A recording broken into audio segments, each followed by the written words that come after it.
নমস্কাৰ।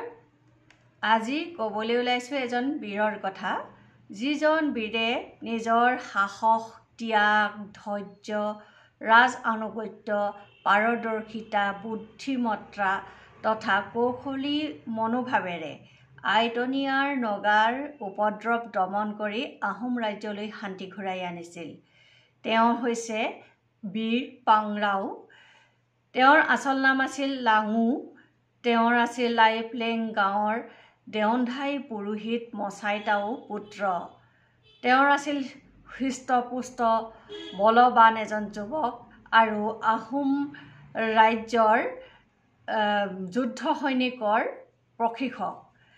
তেওঁৱে চাৰিং ৰাজ্যত যি আইটনীয়া নগাই উপদ্ৰৱ কৰিছিল, সেই উপদ্ৰৱ দমন কৰি শান্তি ঘূৰাই আনিছিল আহোম ৰাজ্যলৈ। আচলতে চাৰিং ৰাজ্যলৈ আইটনীয়া নগাসকল পাহাৰৰ পৰা মাজে সময়ে নামি আহিছিল আৰু চাৰিং ৰাজ্যত মানুহৰ ওপৰত উপদ্ৰৱ কৰিছিল, ঘৰ দুৱাৰ ভাঙিছিল, জীৱ জন্তুক মাৰিছিল। তেনেদৰে প্ৰায় উপদ্ৰৱ কৰি থাকিবলৈ লৈছিল। সেই উপদ্ৰৱ দমন কৰিবৰ কাৰণে চাৰিং ৰাজ্যত বীৰ নাছিল। সেয়েহে আহোম স্বৰ্গদেউ চুহুংমুঙে লাইপ্লেং গাঁৱৰ এই বলৱান যুৱকজনক ৰাজসভালৈ মাতি আনি, অৰ্থাৎ পাংৰাওক ৰাজসভালৈ মাতি আনি চাৰিং ৰাজ্যলৈ পঠিওৱা বন্দোবস্ত কৰিছিল। চাৰিং ৰাজ্যত গৈ তেওঁৰ যিকোনো উপায়েৰে আইটনীয়া নগাক দমন কৰিবৰ কাৰণে উপদেশ দিছিল, আদেশ দিছিল। সেই আদেশ ধাৰ্য কৰি পাংৰাওৱে নিজৰ পৰিয়াল, নিজৰ পত্নীক লৈ চাৰিং ৰাজ্যলৈ গুচি গৈছিল আৰু তাতে বিভিন্ন ধৰণৰ উপায় অৱলম্বন কৰি আইটনীয়া নগাক দমন কৰিবলৈ চেষ্টা কৰিছিল।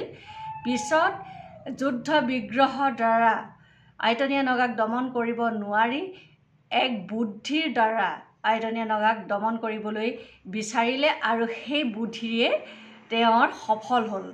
ফলত নগা ৰজাই আহি স্বৰ্গদেউ চুহুংমুঙক ৰাজসভালৈ আহি তেওঁৰ নিজৰ দোষ ক্ষমা বিচাৰিলে, নিজৰ দোষ স্বীকাৰ কৰিলে আৰু সেই স্বীকাৰ কৰাৰ ফলস্বৰূপে নগা ৰজাই তেওঁৰ নিজৰ জীয়ৰীক পাংৰাওলৈ দিব বিচাৰিলে। কিন্তু পাংৰাও ইতিমধ্যে বিবাহিত, গতিকে তেওঁৰ সেই নগা ৰজাৰ জীয়ৰীক বিবাহ কৰিব নিবিচাৰিছিল।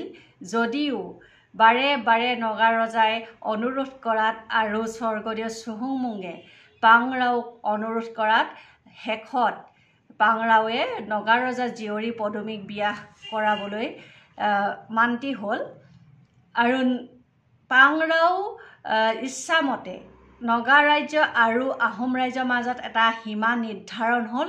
সেই সীমাটোৱে হৈছে তুলি।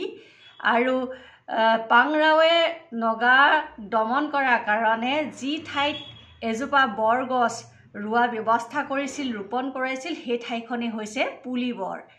এই পাংৰাও বিষয়ে বৰ বেছিকৈ চৰ্চা হোৱা নাই। এই পাংৰাও বিষয়ে আমি বৰ বেছিকৈ নাজানো। আজি সেই পাংৰাও নামত বঁটা বাহনো দিয়া হয়। পাংৰাওক চাৰিঙৰ বা জাঁজীপৰীয়াৰ বীৰ বুলি কোৱা হয়, কাৰণ পাংৰাওৱে চাৰিং ৰাজ্যত আইটনীয়া নগাক দমন কৰাৰ পিছতো তেওঁ বকতালৈ বা নিজৰ গাঁওখনলৈ ঘূৰি নাহিল, চাৰিং ৰাজ্যতে থাকি গ'ল। সেইকাৰণে পাংৰাওক চাৰিঙীয়া বীৰ বুলি কোৱা হয়, জাঁজীপৰীয়া বীৰ বুলি কোৱা হয়। ধন্যবাদ।